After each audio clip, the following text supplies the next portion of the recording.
So this is my third take in my doing this in one take. When I started making this video initially, I had this vision, right? It was going to be a beautifully styled chamomile video with aesthetics and flowers and soft music with perfect little tea bags and golden infused oils already in their bottles with, freshly poured salves, and it was done. And, maybe I had a slow motion pour tea into a vintage mug because, I'm that big.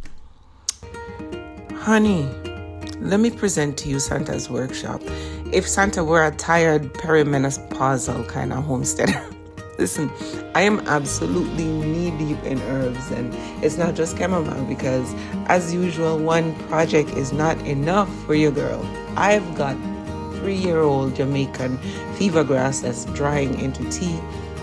I've got homemade peppermint over here that's been dried, hibiscus that I've ground up with some orange peel, and this is good for your blood pressure and for your metabolism. I've got rose petals that are going to be body oil, and oregano that's going to be cooking oil. I've got peppermint that's going to be infused for, digestive issues, relaxing your muscles and relieving tension, headaches. I've got sage. Now this I'm especially excited about because it has some really interesting research around hot flashes and cognitive function, especially during perimenopause. Now these jars are being sterilized, and I've got funnels and dropper bottles that are beeswax prepared. I've got beeswax and witch hazel and coconut oil and essential oils, and these are all for the salves. And I'm hoping to make about 4 different types of salves. And because I'm a beginner, I'm also, recording the trial and error, and I'll show you guys that in the video, win or lose. So subscribe if you like this kind of chaotic content. Now, if you ask my kids what's going on with mom, they'll probably roll their eyes and say, she's in a project apocalypse. Dun dun dun. And they're not wrong because I've prepped the project table, started warming the herbs, and honestly, I'm moving 1 chamomile flower per hour.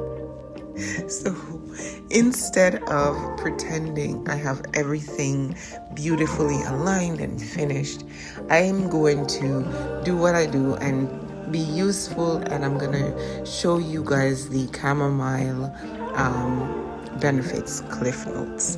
Is that good? Let's go. So chamomile isn't just a sleepy time tea. It's one of the oldest medicinal herbs in the world, and it has been used for thousands of years. What we actually know about chamomile is that it's one of the best studied herbs for helping promote relaxation and improve sleep quality, right? Especially if you have mild insomnia. It could also help calm your mind if you have mild anxiety and nervous tension. Now, always remember that this does not replace your doctor's advice. So always seek out a professional help, This is just for entertainment and for awareness. So chamomile is also usually used in traditional medicine for bloating and indigestion and stomach cramps. If you have any kind of digestive discomfort, then there's evidence to support that these traditional uses are good. Now, here's something I didn't know until I started researching herbs, on a real level. Researchers are studying chamomile for blood sugar support. What that means is that they've done some small human studies with people with type 2 diabetes, and when they drank chamomile tea after their meals, they showed improvement in their fasting blood glucose and their HbA1c levels, which is your 3-month blood sugar report card, let's say.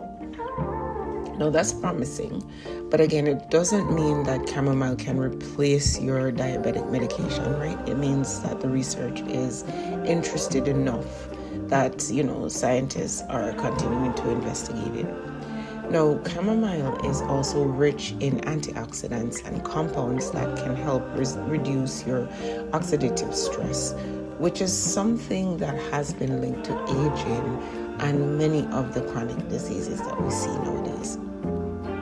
like every herb we cover and will cover in this series, it's not magic, right?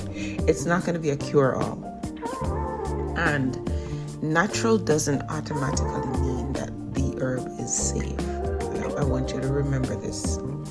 If you're taking blood thinners, for example, and if you're taking diabetic and high blood pressure medicines, if you're taking sedatives, or if you have any allergies to plants in the daisy family, chamomile is one of those ones that you want to talk to your doctor about. Make sure that you're not having any contraindications with the amounts that you're taking. Now, this is exactly how this series is going to work. We're going to talk about, traditional wisdom, modern research. We're not going to talk about miracle cures or fear tactics. We're just going to, impart practical information so that you can decide what belongs in your home, in your pantry, if you've got a pantry. Now, if you'll excuse me, I have approximately 500 jars waiting to be filled and infused, and I still haven't found the lavender. I know I put it somewhere, and I know I'm gonna find it somewhere, like in the fridge or somewhere down. Now, next week, we're talking about one of my favorite herbs for the season, one that's been used to traditionally help support congestion and coughs and to help you breathe easier. And as an asthmatic, I love those kinds of natural remedies. So make sure that you're subscribed and that you don't miss it. Until next time, take care of yourself, and maybe don't start 12 herbal projects in the same weekend.